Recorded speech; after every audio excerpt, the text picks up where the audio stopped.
Stacy Bloomfield, thank you so much for meeting with me today. Hello. I am Hi, Carrie. so excited. This year with Leverage Your Art is going to be amazing from everything that I've been hearing. So I would love for anybody who doesn't know who you are, I would love for you to introduce yourself and we can just talk about leverage. And yeah, I'm super excited. Thank you, Carrie. It's so sweet of you to talk with me about the course because you know what? I know there are a lot of courses out there. I know there's a lot of people teaching various things from art licensing to business to skills. And I think that honestly, a huge reason why leverage this year matters so much to me is because I believe that there's space for us to be teaching, all of us to be teaching. We'll talk about that in a second. But I'm Stacy Bloomfield. 16 years ago, I started my own little Etsy store, having no idea that it would actually become the foundation of what's become my multi-million dollar creative empire, jokingly. But I say that, and sometimes people are like, that's tacky. Don't talk about the money like that. But here's the problem. I don't think so. I'm glad you don't think so. My ads say otherwise, but you know what? They're not my person. But here's the thing. How many of us have been told that creatives cannot have consistent, reliable income when the truth is that like we have more tricks up our sleeves than most people to create money. It's create money. It's not just paintings. It's not just graphic design gigs, although those are great. I found out through the business I built, starting an Etsy, then building my own website, licensing, then teaching. I wholesale. I've dabbled in a lot of different things successfully. And I've learned that my creative business is anything I want it to be. And the business that I started, when I was working at my dining room table when I had one baby is not the business that I have today, which now consists of, like I said, all those income streams. Last year, I grossed about $5 million in all my income streams. My profit was still over $1 million. I'll be really honest with you, which is killer. I'm never this honest, but what the heck? Let's just be honest. And money is important. I like money. We all need money to live. Pretending that we don't is ridiculous. So yeah, I mean, who doesn't want to make money from being a creative and using your skills and talents and art? Absolutely. And I think the reason I want to mention this is because a lot of people, when you see someone with a course like mine, and granted, I have credibility out the wazoo. I've been around forever. I've worked with 140,000 artists through my free and paid programs, all the things. Some people are like, you're probably making all of your money from teaching, aren't you, Stacy? Well, guess what? If I was, that's not a bad thing, but I'm not. Yeah. I make I sold $2 million of tea towels last year alone, which is a product which I teach and leverage your art. I made about $85,000 in licensing income with no overhead last year, which, that's still really high for licensing. I've had years where it's been more and years where it will decline, but that's beautiful work with very little effort. But the truth is, teaching is the place where I get to have, I think, the most fun in my creative business because I get to meet people like Carrie and other students and help them build that dream business that, I had all those years ago. I had just like an inkling. People think you have to have it all figured out to build. And the truth is you just have to start and take the next step. And so what I teaches people how to build that business. And this year, it also includes teaching people how to teach. So do what you know and grow, which Carrie and I are both very passionate about. Yeah. I'm really excited about the teaching and you kind of sharing with people in leverage the joy of not just creating art and selling your art, whether that's through wholesale, but really, I look at teaching as giving back. But it's amazing because you get this really satisfying feeling that you only have to know a little bit more than who you're teaching, but you can give back to the community by teaching, but you can also earn income from teaching and from coaching and, having communities. My personal story. So I taught English grammar at the college level. You don't want to know how many years ago. It was like over 25 years ago. But I didn't really love it. I wasn't really excited about teaching grammar. I wanted to teach creative writing, but you have to have like a master's to do that. So anyway, when I took leverage in 2022, I never thought about teaching. I never thought about taking the skills that I knew, like I knew how to create patterns really, really quickly in this really quick formula, in Adobe Illustrator. I never thought about like sharing that with people. Not that I wanted to keep it all for myself, but it just wasn't something that had crossed my mind. But when I took leverage and I just started meeting you and seeing that you don't have to be, not that you're not super polished and professional, but I love your goofiness and your realness. That's what drew me to you. And the thing is, I am goofy and real. And that made me feel more like, oh, I can do this. There's many ways to teach. There's many things that you can teach. There's many ways you can take your knowledge and expertise and share it and then earn income on that. And you led by example, and my study buddy group too, I just got the confidence through leverage to start teaching. And of course, now I'm a Skillshare top teacher with a podcast and a Patreon. But I really hadn't done any of that or even thought about it or even seen a good role model for that until I met you and I took leverage. And my teaching earns me lots of income and I love it. And I guess, you've known me for a couple of years, and slowly as I've kind of gotten more on my soapbox about this, here's the thing I want to mention. I find it ironic. Now, maybe I'm just a little tired. I haven't gotten a lot of sleep, so I'm being a little bit more bold. So if opinionated Stacy makes you all cringe, then go away. But I find it ironic that artists are always disappointed that people don't value art. And then there are all these artists in these groups turning up their noses, being judgmental. Same thing, not valuing artists who teach. It's like the blind leading the blind. It is just like it's the funniest thing where we're literally doing the exact same thing to each other sometimes in these communities that we're disappointed other people do to artists. Right. Why don't you value my art? It took me so long to create it. I poured everything I had into it. Why don't people want to pay me? Teaching is actually the same effort, if not more. It's a different type of effort. It's creative work because we get to draw on all this knowledge that we have. Like the way I teach the course is a reflection of who I am. You mentioned I'm a little goofy. It's who I've always been. If you knew me in fourth grade in Mrs. Latham's class, I'm probably the same as I was today. But I think that just like our authenticity needs to come out through the art that we create and the artist brands that we're building, the way we teach actually is as important too, because it attracts certain people to you. Like I have people like Carrie who are in my world, and all these people who like they're attracted to what I'm putting out. And so when you talk about not having a model for it, if the only thing I do is help people believe that who they are is worthy of being represented in any of their income streams fully without trying to be someone else, like let's do that. Because it's really boring if we're all homogenized and trying to be cookie cutter picture perfect. But there is strategy to how we can pick topics to teach on, courses to, build up, workshops to host. There's strategy to all of that. And I'm teaching that for the first time in depth inside of Leverage Your Art. And I'm so excited about it.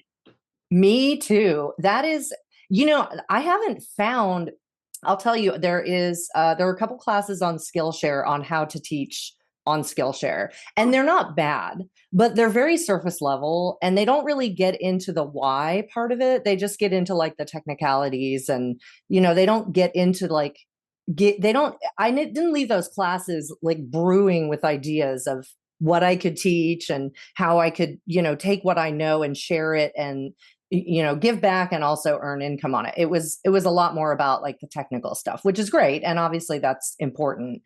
But, teaching is really fulfilling.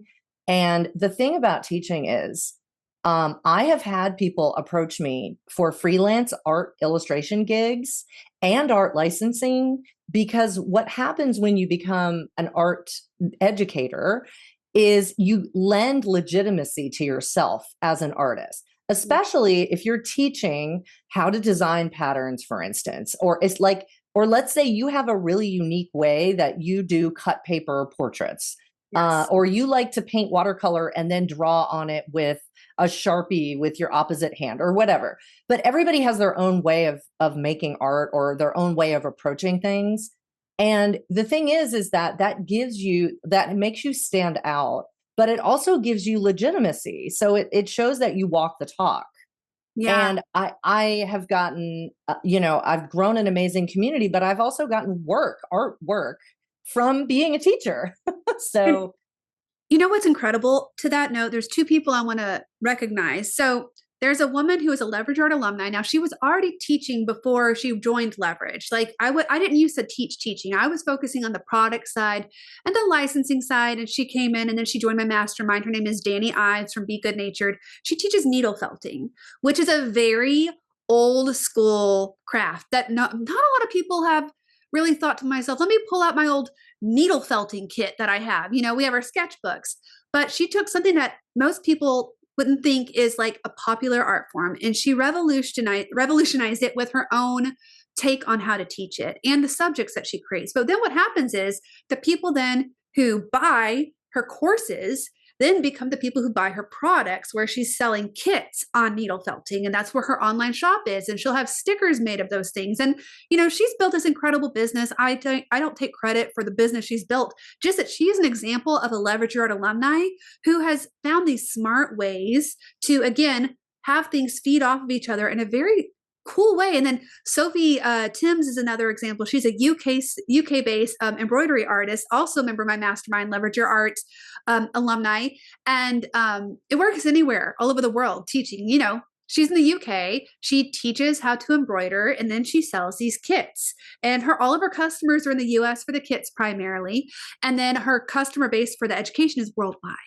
And so the nice. thing she teaches feeds the thing she sells. The thing she sells feeds the thing she teaches. And it becomes this really lovely little infinity sign going back and forth. It's smart. It's smart. Yeah. Well, and so the thing that I guess I want everyone to know and why I'm such a walking billboard for Leverage is kind of what you were just talking about.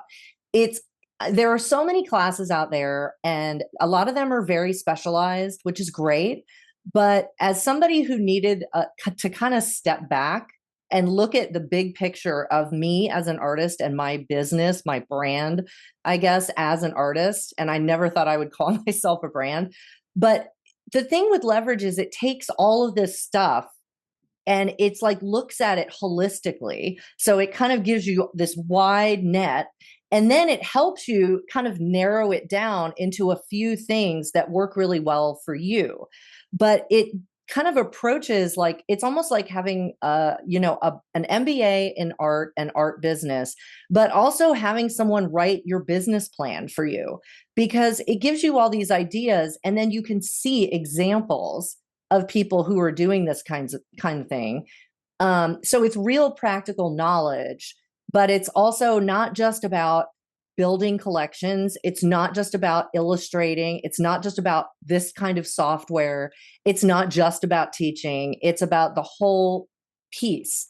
And I've said it before, and I'll say it again. Leverage Your Art is the only course I have ever seen, not even that I've taken, but that I've seen that covers the whole holistic you as an artist and how you can take everything within yourself, whether it's skills or talents or knowledge or creativity or whatever, and then earn income on it and build yourself as an art empire.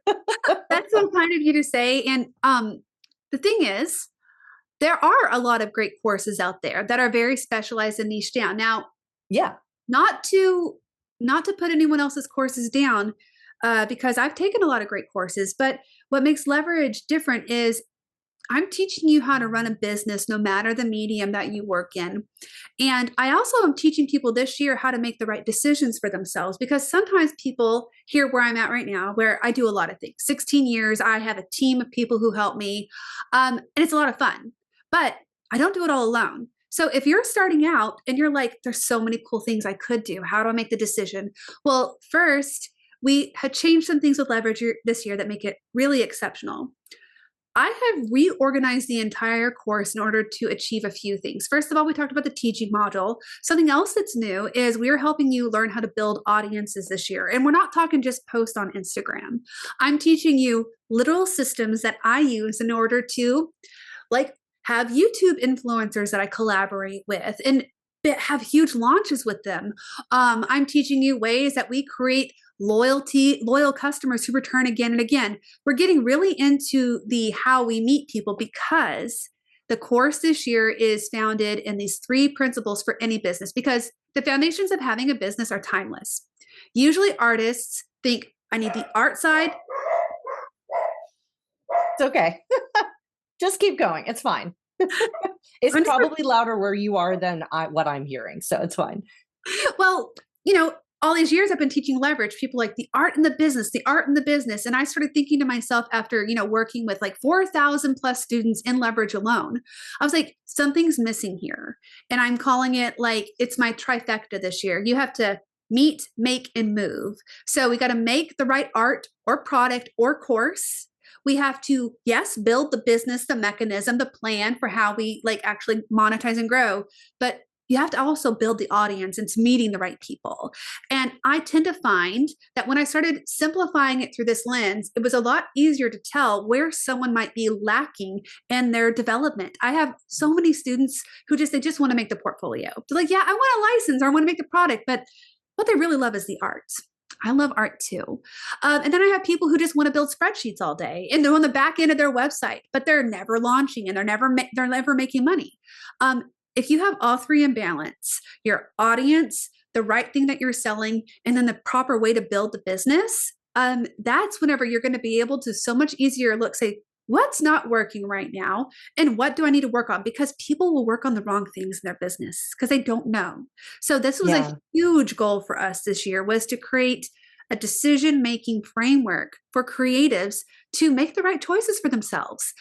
And to that point of the business side, the very first thing that's new this year in Leverage is whenever people join and we release the first thing, it's like an art business prep school that we have created. And the reason we hit it first is because, first of all, for a lot of people, it's the most boring part. It's the part we want to avoid. It's the things though that you just do once and you set it up once and you don't have to do it again. We're talking like you don't need every software to run your business. What do you need just to get started? What spreadsheets? How do we set them up? Depending on where you live, what do you need to have your business up and running legally? And we have, reference sheets for you. And we've really done like so much of we're going to call it exciting business work research for you so that you can just do what you need to do, not waste time. Because I have people who are like, I just can't decide between an LLC and a sole proprietorship. But I've been thinking about it for 5 months. I want you within a week, if you haven't already made that decision, to be like, it's figured out because we know. But also in this place is, and you can interrupt me at any point, but we have a lot of different types of people who take leverage. We have people at the beginning of their journey. We have people like you, Carrie, who come back every year and you're growing and growing and you take the next thing and implement it. So we've created 2 paths inside the same leverage course. One for the foundation builders.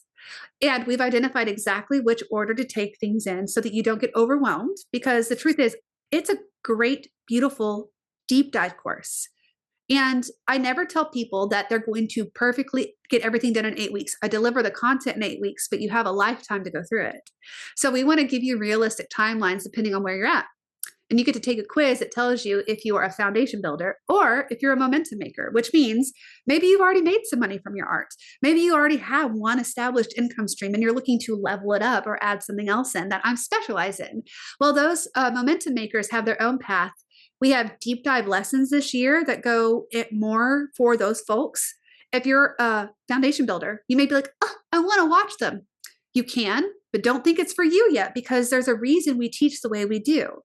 And the last thing I'll say is something new this year is I'm hosting weekly deep dive workshops where I am going deep into teaching a specific strategy within each subject that I'm covering that week, because sometimes we just got to do it in real time together to see how something is put together. So, whether it's in the teaching module where I'm going to be walking you through exactly how I build my landing pages and what does exactly a perfect sales page look like, or we're talking about in my product module where I'm teaching you how to use like my ideal customer generator that I've created for you. That's what I was going to ask you about. The other thing. Oh my gosh. So you have a tool. It's like an actual tool inside Leverage this year where you can figure out who your ideal customer is instead of guessing. And which is amazing. I gotta tell you, it's so great because I created it for myself. That's why I created it, because I've taught leverage for years, and we always talk about ideal customer, and it's in our workbook and calls. But the truth is, once you let someone loose on their own, and they're and left to their own devices, and they're thinking, "Who am I designing for?" They're either going to identify themselves, which is not a problem, or they're like, "It's a person who likes art." It can be Who likes animals, right? animals. It's hard to get in the weeds. So there's a way that we've always figured out our own ideal customers for Gingerbread, my product business, and for education. I know who I'm teaching to. Her name is Amanda, but that's her fake name, her ideal customer name. We created a tool that will walk you through every question to answer for how to figure out exactly who your ideal customer is. We give her a name for you, and we give you a day in the life of what her life looks like. Because what happens is people think ideal customer is only to figure out the product to make.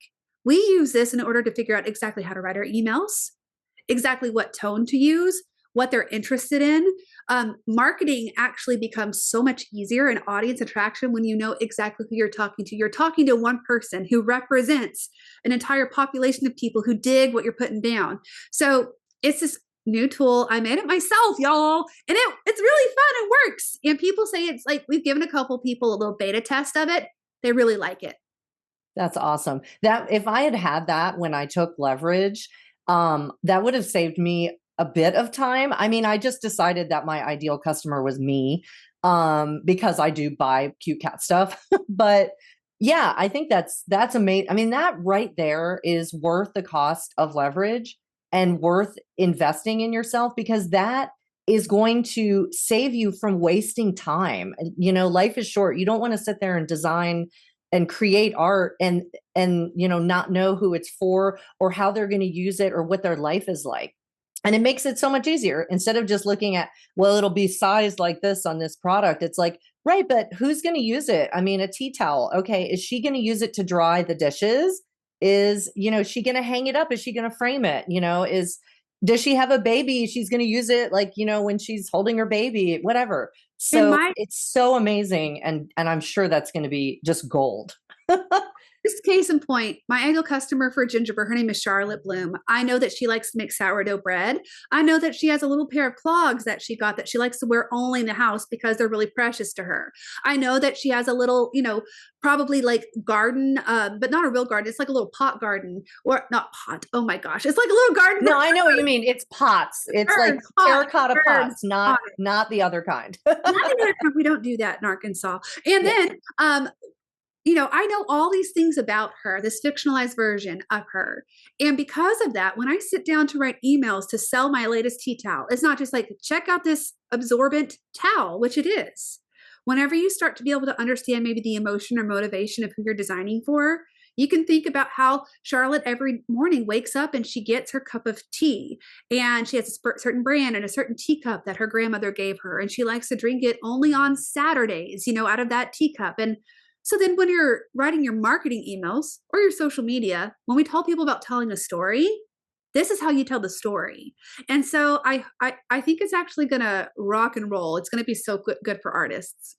Yeah. So I also am going to tell you that in my vision, the ideal customer tool is also going to be useful when you sit down and you're looking at a blank iPad screen. Yes. And you're like, I don't know what to draw. You can draw something for yourself. That's totally fine and have fun and play. But if you're like, today I'm going to be serious, I want to draw something that I want to put out there in the world and make money on. Now you're not going to have to guess. You're not going to have to, you do an art challenge and hope that, and then make the art. That's the thing that we do a lot. And we hope somebody likes it. Yes. You can say, I know this person is going to like it because I know who this person is. I'm intimate with them. And the other thing is that when you're writing, your emails and like telling your story to them, you can picture them. The emails write themselves. It's just like you're sitting down with a friend. Imagine if you had a friend like this. So you don't even really have it. It lowers your effort. It's a lot less, opaque. You don't have to sit there and guess, well, who's this person? And I just think that's going to be so powerful. It is. And I'll just say that, like, I'd much rather us save time in the right places so that our creative energy can be used still where we want it to be. So the whole idea of leverage is not just to do more with less, it's to do more with the time you have. And I don't think that's ever been more true than this year, with streamlined modules organized with the meet, make, move, you know, structure, the tools that we've created, the module that we have added for teaching, the audience building that we have for you, and then the roadmaps to help you no matter what stage you're at, so that everyone feels like they know their next step. That's so awesome. I know it's going to be amazing. I cannot wait to see what's in it this year. And Stacy, thank you again so much for joining me. Is there anything you wanted to add before we sign off? I think what I want to add is this. Now, I love this program. I love this course. I built it in 2020, and every year I update it year over year. But, you know, I got this email the other day from one of our alumni named Mina. I got this email the other day from one of our alumni named Mina. And I just wanted to read it to you because it's really powerful. So Mina says, I'm a self-proclaimed serial course taker. I've purchased many online programs before, including other art business courses. I had some qualms about joining Leverage. It was an investment and I was afraid to waste money on yet another course that didn't deliver. But this one was different. It's hands down the best course I've ever taken to grow my art business. Leverage gave me the exact guidance and structure I needed. I launched a stationery business, started selling at craft shows, began exploring licensing opportunities. I keep rewatching lessons again and again for support and inspiration. It's the only course that I return to again and again for clarity, momentum, and real results. Finally, a course that actually delivers. That's what she wrote. And wow. like, can I second that? I totally agree. And like everyone probably knows, I watched Leverage, and over a year later, I decided to launch an Etsy shop. So I went back. It is also the only course that I've ever revisited. And I rewatched your whole module on selling your own products. And I'm an Etsy star seller now. And I mean, I make literally thousands of dollars on one magnet. Yeah. So, and I, you know, that was absolutely worth everything. And I didn't even look at that when I first took Leverage. So it's the gift that keeps on giving. So if you're on the fence about Leverage this year, we have payment plan options. And also we do have a money back guarantee that we can talk about. My team is ready to talk to you at any point. Carrie has a link for you that she'll share because she's an affiliate for it. But Carrie can answer questions, my team can. But I just want to say there's never been a better time when the world feels like it's spinning on its the wrong side and everything feels up is down and down is up. It's actually really hard to make a move because you don't know what's going to happen.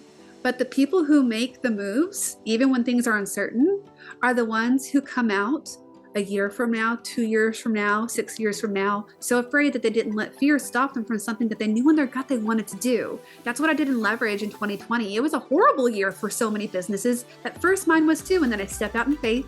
I launched a course. That course brought me income, obviously, new customers for my product-based business, new licensing opportunities, and now here I am telling you my real numbers. So don't be afraid. Ask questions. We're here for you, and I hope to see you. Yeah, and thank you, everyone. You can see the link below and sign up for Leverage. And you will get a bonus 1-hour group coaching call with me, too. So thank you again, Stacy, for joining me. Thank you, Carrie, for having me, and have a great day, everybody.